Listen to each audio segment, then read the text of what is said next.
So இன்னைக்கு நம்ம என்ன பார்க்க போகிறோம்னு பார்த்தீங்கன்னா, நம்ம இந்த கம்ப்ரஸரோட அதாவது அதோட ஒர்க்கிங் என்ன, அதோட பிரின்சிபல் என்ன, ஸோ அது வந்து எப்படி ப்ராசஸ் ஆகுது, அதை பற்றியான ஃபுல் டீட்டெயில் நம்ம இந்த வீடியோவில் பார்க்க போகிறோம்.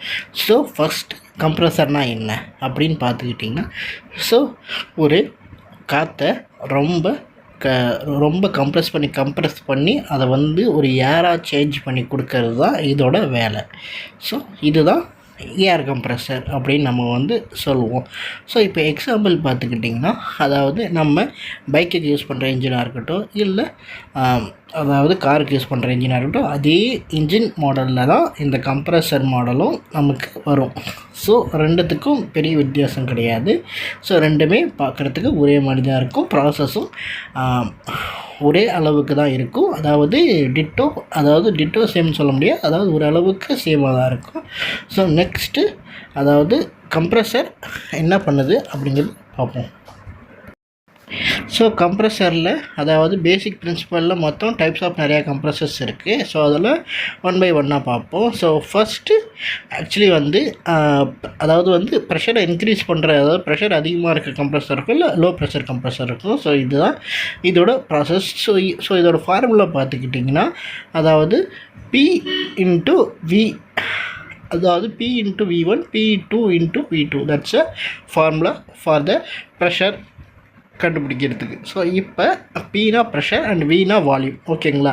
இந்த வால்யூமை ப்ரெஷரையும் மல்டிப்ளை பண்ணால் தான் நம்மளோட அந்த ரெகுலர் ஏர் பார் என்ன, அதோட ப்ரெஷர் ரேஞ்ச் என்ன இருக்கும் அப்படிங்கிறதே நம்மளால் வந்து ஐடென்டிஃபை ஆர் ஃபைண்ட் பண்ண முடியும். ஸோ அதுக்கு தான் இந்த ஃபார்முலா வந்து நம்ம வந்து யூஸ் பண்ணுறோம்.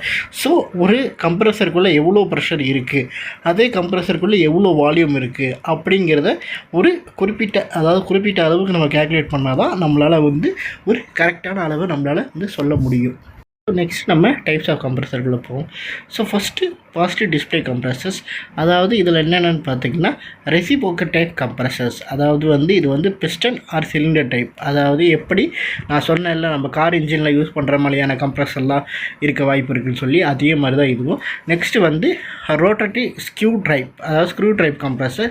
இது வந்து எப்படி இருக்குன்னு பார்த்தீங்கன்னா, அதாவது வந்து 2 மெஷிங் ஸ்க்ரூ கம்ப்ரஸர்ஸ், அதாவது வந்து 2 சைட்லேயுமே வந்து இன்ஜின் டைப் கம்ப்ரஸர்ஸ் இருந்து அது கூட ஒரு மோட்டர் அட்டாச் ஆகி அதோட வந்து சுத்தம். நெக்ஸ்ட்டு வந்து ஸ்க்ரோல் டைப் கம்ப்ரஸர். இது வந்து நம்மளோட கண்டென்ட்டுக்கு வந்து இது வந்து தேவையில்லாத கம்ப்ரஸர், அதனால் நம்ம அதை பற்றி பார்க்க தேவையில்லை. அண்ட் தென் அதோட ஒர்க்கிங் என்னென்னா உங்களுக்கு நான் அப்பயே சொல்லியிருப்பேன். ஸோ பிஸ்டன் டைப்பை பார்த்துக்கிட்டிங்கன்னா அதோட கம்ப்ரஸ் பண்ணி கேஸை அதாவது ஏரை கொடுக்குறதா அதோட வேலை. அண்ட் தென் நெக்ஸ்ட்டு பார்த்துக்கிட்டிங்கன்னா இப்போ ஒர்க்கிங், அதாவது கம்ப்ரஸரோட ஒர்க்கிங் என்னங்கிறத நான் வந்து உங்களுக்கு வந்து நான் டீட்டெயிலாக நான் சொல்லியிருப்பேன். அதாவது இதில் வந்து ஏர் வந்து என்ட்ரி ஆச்சுன்னா அது வந்து லோ ப்ரெஷர், அதாவது கேஸ் வந்து என்ட்ரி ஆகிற மாதிரி இருந்துச்சுன்னா அது வந்து லோ ப்ரெஷர். அதுவே வந்து வெலாசிட்டி வந்து இன்க்ரீஸ் ஆச்சுன்னா ஹை ப்ரெஷர். ஓகேங்களா? இதில் வந்து difficult converts of velocity to pressure, அதாவது வந்து இது வந்து வெலாசிட்டிலேருந்து வந்து ப்ரெஷரை கன்வெர்ட் பண்ணும். அதாவது அது வந்து மூணாவது அது வந்து நமக்கு வந்து தேவையில்லாத கண்டென்ட் நான் அப்பயும் உங்களுக்கு சொன்னேன். ஸோ அப்ளிகேஷன் பார்த்துக்கிட்டிங்கன்னா இதில் வந்து பெரிய டிஃப்ரென்ஸ் கிடையாது. இப்போ வந்து ஆட்டோமொபைல் இன்ஜின்ஸ்க்கு இது வந்து யூஸ் பண்ணுறாங்க. அது இல்லாமல் இண்டஸ்ட்ரியல் கேஸ் கம்ப்ரஷனுக்கு இது வந்து, அதாவது கேஸ் ஸ்டேஷன் அந்த மாதிரி இடத்துக்கும் இந்த கம்ப்ரஸர் வந்து யூஸ் பண்ணுவாங்க. அப்புறம் வந்து ஏர் டூல்ஸ், அதாவது நிறைய இடத்துல வந்து இந்த ஏர் டூல்ஸ் வந்து யூஸ் பண்ணுவாங்க. அதாவது ஃப்ரிட்ஜுக்கு யூஸ் பண்ணுவாங்க. அது இல்லாமல் நம்மளோட இண்டஸ்ட்ரியல் பர்பஸஸ்க்கும் இந்த அப்ளிகேஷன்ஸ், அதாவது கம்ப்ரஸர் வந்து யூஸ் பண்ணிக்கிட்டு இருக்காங்க. ஸோ இப்போ நெக்ஸ்ட்டு அதாவது இது வந்து piston type compressor and screw type compressor அப்படிங்கிறது வந்து 2 டைப் இருக்குது. இல்லை நான் பிஸ்டன் டைப் கம்ப்ரஸர் அப்படிங்கிறது இருக்குது. ஸோ இப்போ பிஸ்டன் டைப் கம்ப்ரஸர்னு பார்த்தீங்கன்னா சிலிண்டர் வந்து உள்ளே இருக்கும். அண்ட் தென் இது வந்து ஏரை வந்து கம்ப்ரஸ் பண்ணும், அதான் அதோட process. And then screw type கம்ப்ரஸர்னு பார்த்துக்கிட்டிங்கன்னா இது வந்து ஒரு ரொட்டேட்டர் டைப் கம்ப்ரஸர். இது வந்து ரொட்டேட்டர் பண்ணியே வந்து ஏரை வந்து ப்ரொடியூஸ் பண்ணும். அதான் இதோட 2ஓட டிஃப்ரென்ஸ். ஸோ மெக்கானிக்கல் டிசைன் பார்த்துக்கிட்டிங்கன்னா, அதாவது வந்து மோஷனை பொறுத்த வரைக்கும் பிஸ்டன் டைப் வந்து ஃப்ரண்ட் அண்ட் பேக் அந்த 2 போர்ஷன்லேயும் போகும். ஆனால் அதுவே வந்து இப்போ அதுவே வந்து ஸ்க்ரூ டைப் வந்து ரொட்டேஷன், அதாவது வந்து ரொட்டேஷனில் போகும். இதுவே வந்து காம்போனண்ட் வந்து இதுக்கு என்னென்ன தேவைப்படும் பார்த்தீங்கன்னா piston, cross shaft and then next பார்த்தீங்கன்னா வைப்ரேஷன் அண்ட் நாய்ஸ். அந்த இதில் வந்து பிஸ்டன் டைப்பில் வைப்ரேஷன் ஹையாக இருக்கும், ஆனால் ஸ்க்ரூ டைப்பில் வைப்ரேஷன் அண்ட் சவுண்டு ஸ்லோவாக இருக்கும். ஸோ நெக்ஸ்ட்டு ஏர் டெலிவரியை பார்த்தீங்கன்னா பிஸ்டனில் வந்து உங்களுக்கு வந்து ஒரு நல்ல டெலிவரி இருக்கும். ஆனால் அதுவே வந்து இப்போ ஸ்க்ரூ பார்த்துக்கிட்டிங்கன்னா உங்களுக்கு வந்து ஸ்மூத் ஏர் ஃப்ளோ இருக்கும். அது வந்து கண்டினியூவஸாகவே உங்களுக்கு வந்து போயிட்டே இருக்கும். ஸ்க்ரூவில் மெயின்டெனன்ஸ் பார்த்துக்கிட்டிங்கன்னா உங்களுக்கு பிஸ்டன் டைப்பில் பார்த்துக்கிட்டிங்கன்னா வந்து மெயின்டெனன்ஸ் வந்து உங்களுக்கு வந்து அடிக்கடி வந்து தேவைப்படும். அண்ட் தென் வால்வை மாற்றணும், அந்த பிஸ்டன் அப்பப்போ பார்க்கணும். ஆனால் ஸ்க்ரூவில் உங்களுக்கு வந்து லெஸ் மெயின்டெனன்ஸாக, அதாவது பிஸ்டனை கம்பேர் பண்ணால் உங்களுக்கு வந்து ஸ்க்ரூவில் வந்து உங்களுக்கு வந்து அதாவது வந்து மெயின்டெனன்ஸ் வந்து லெஸ்ட்டு தான். பட் ஆனால் அதோட பார்ட்ஸோட வேல்யூ வந்து ரொம்ப எக்ஸ்பென்சிவ். அதனால் வந்து உங்களுக்கு வந்து ஒரு டைம் வந்து சர்வீஸ் வச்சாலும் நீங்கள் வந்து பார்ட்ஸுக்கு வந்து விலை கொஞ்சம் அதிகம் கொடுத்து தான் நீங்கள் வந்து சர்வீஸ் பண்ணுற மாதிரியே இருக்கும்.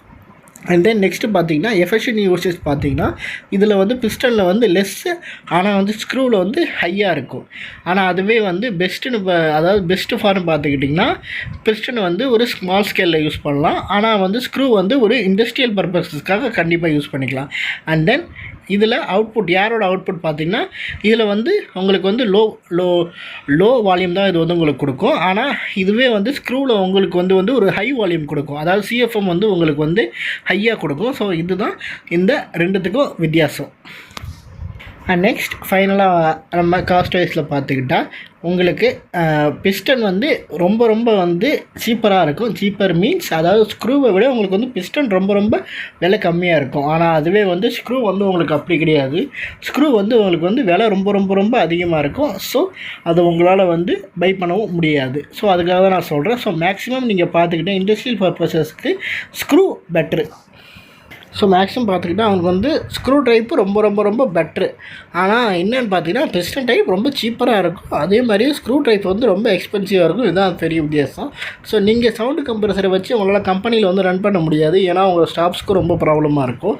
அதனால் வந்து மேக்ஸிமம் வந்து நீங்கள் ஸ்க்ரூவுக்கு போகிறது ரொம்ப நல்லது. பட் உங்களுக்கு வந்து ஏர் ப்ரெஷர் ஆர் சிஎஃப்எம் அதிகமாக வேணுங்கிற பட்சத்தில் நீங்கள் வந்து கண்டிப்பாக பிஸ்டன் தான் போட்டாகணும். ஏன்னா பிஸ்டன் கொடுக்குற அளவுக்கு உங்களுக்கு வந்து ஏர் வந்து ஸ்க்ரூவில் கொடுக்காது. அதாவது அதே பவர் ஹெச்பியில் உங்களுக்கு வந்து ஸ்க்ரூ வந்து கொடுக்காது பிஸ்டன் கொடுக்குற அளவுக்கு. ஸோ நீங்கள் ஒரு கம்ப்ரஸர் எடுக்கணும், இல்லை கேஷியோ மிஷின் பை பண்ணணும், இல்லை இந்த மாதிரியான மிஷினரி ப்ராசஸ்லாம் உங்களுக்கு வந்து தேவைப்படுது. அப்படிங்கிற பட்சத்தில் நம்ம கீழே உங்களோட காண்டாக்ட் நம்பர் இருக்குது, நீங்கள் நம்ம காண்டாக்ட் பண்ணலாம். ஸோ உங்களுக்கு வந்து மிஷினரி பற்றி ஒரு டிஸ்கஷனோ இல்லை பிஸ்னஸ் பற்றி ஒரு டிஸ்கஷனோ எந்த ப்ராப்ளமாக இருந்தாலும் சரி நீங்கள் கீழே இருக்கிற நம்பருக்கு காண்டாக்ட் பண்ணுங்கள். நம்ம சர்வீஸும் ப்ரொவைட் பண்ணிகிட்ருக்கோம். ஸோ உங்களுக்கு தேவைப்பட்டால் கீழே இருக்கிற நம்பருக்கு டிஎம் பண்ணுங்கள்.